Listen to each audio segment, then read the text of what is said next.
sikat na destinasyon dito sa Pilipinas. Dahil ito sa malamig na klima at magagandang infrastruktura na talaga namang dinadayo ng mga turista. Mahigit 100 taon na nga ang lungsod ng Baguio, kaya hindi na nakapagtataka na napakarami mga kwento ng kababalaghan ang umiikot tungkol dito. Kaya samahan niyo kami na tuklasin ang ilan sa mga pinaka-nakakatakot na lugar dito sa Baguio.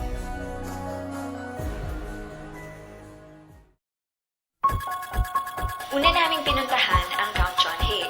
Itinayo ang basing ito ni Major John Hay noong 1903 bilang isang bakasyonan para sa mga sundalong Amerikano.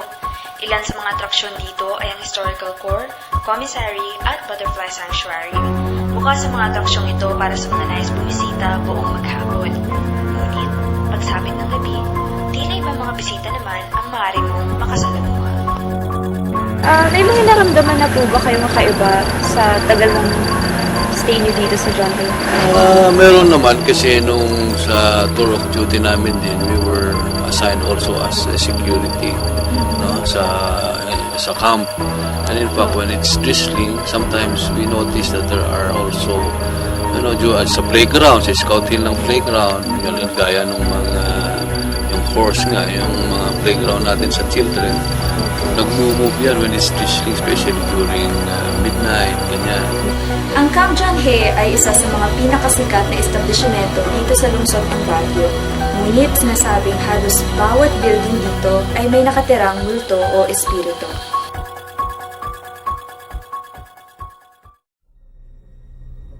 Habang binabagtas niyo ang kahabaan ng Luwakan Road, mag-ingat at maging mapagmasid. Marami ng mga kwento ang umusbong mula sa mga sunod-sunod na aksidente sa kalsadang ito. Ang sinasabi ng marami, isa sa mga sanhi nito ay ang mga hindi matahimik na espiritu.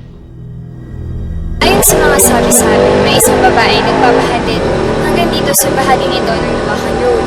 Ngunit pagtingin ng taxi driver sa kanyang likuran ay bigla na lang nawawala. Ayon sa mga taxi driver na aming nakausap, ang babaeng nagpapakita sa mga dumaraan ay kaluluwa ng isang babaeng kinahasa at pinatay sa Luwakan Road.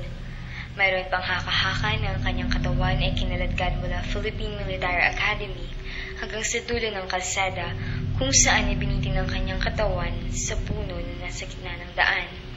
Dahil dito, maraming natakot na putulin ang punong ito. Bagamat nakakasagabal ito at nagdudulot ng mga aksidente. 5 taon na nakalilipas mula ng putulin ng punong iyon. 3 sa mga pumutol dito ay namatay. Sa kabilang dulo ng Luwakan Road, matatagpuan ang Philippine Military Academy. Mula pa noong 1908, dito na nagsasanay ang mga nais magsilbi sa ating bansa bilang mga sundalo. Maaaring bumisita ang mga sibilyan dito hanggang alas 5 ng hapon. Habang mataas pa ang sikat ng araw, maaaring makita ang pagtakbo at pagsasanay ng mga kadete. Ngunit pagbalik nila sa kani-kanilang mga dormitoryong kinagabihan, may mga nagsasabing ibang puntong naman ang maaari mong mapakinggan. Maging ang isa sa mga pinakaaktibong bahagi ng Baguio ay may mga katakot-takot na mga kwento. Ilang minuto lamang ang layo sa Session Road ay matatagpuan ang Laperal White House. Ang bahaging ito ng Leonard Wood Road ay dating pagmamayari ng prominenteng pamilyang Laperal. Ayon sa kwento, ang mag-asawang Laperal ay pinatay ng mga Hapon noong World War II sa mismong bahay na ito.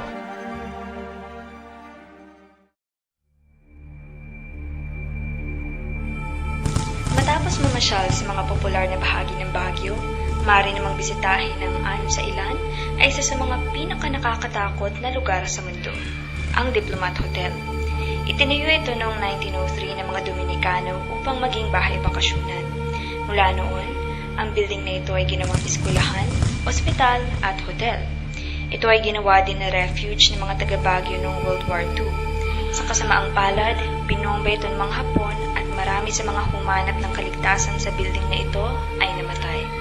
Kamakailan ay ginawa ng atraksyon ng gobyernong panglungsod ng Baguio ang Diplomat Hotel. Ngunit, marami sa mga bumibisita dito ay nag-uwi ng mga nakakakimbal na kwento. Kapag rumuronda kayo, may mga nararamdaman po ba kayong kakaiba? Meron talaga. Pag bumiyabot ako dyan sa may mga bintana na yan, parang may nakadungaw. Kaya pa, bibilisan ko na lang iikot tapos babalik na ako sa guardhouse. Ayun ho. May nakita na ho ba kayo? Ay, wala pa naman na pakiramdam lang. May mga naririnig ho ba kayong kwento tungkol sa mga bumibisita dyan? Oo, marami yung, lalo na yung mga may tartay, gano'n. Anong Pagpasok pa lang nila, nararamdaman na daw nila na parang mabigat na yung katawan nila, gano'n. Na nandun na daw.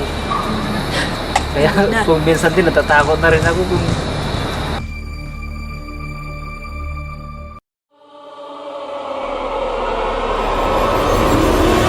Palaisipan pa rin kung bakit napakaraming kwento ng kababalaghan dito sa lungsod ng Baguio. May mga nagsasabing dahil ito sa napakayaman niyang kasaysayan. Meron din naman nagsasabing dahil ito sa napakalamig niyang tita. Ngunit sa isang bagay lamang tayo nakakasiguro. Hanggat may mga taong nais tumuklas sa katotohanan sa likod ng mga kababalaghang ito, hindi pa rin natatapos ang misteryo. Tingnan ng mabuti ang larawang ito. Kuha ito ng aming kamera sa loob ng Diplomat Hotel.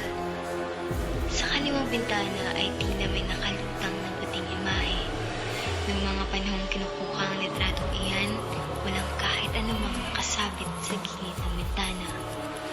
Ito na nga ba ang kaluluwa ng batang tinutukoy ng mga bisita? Ikaw ang magpasya.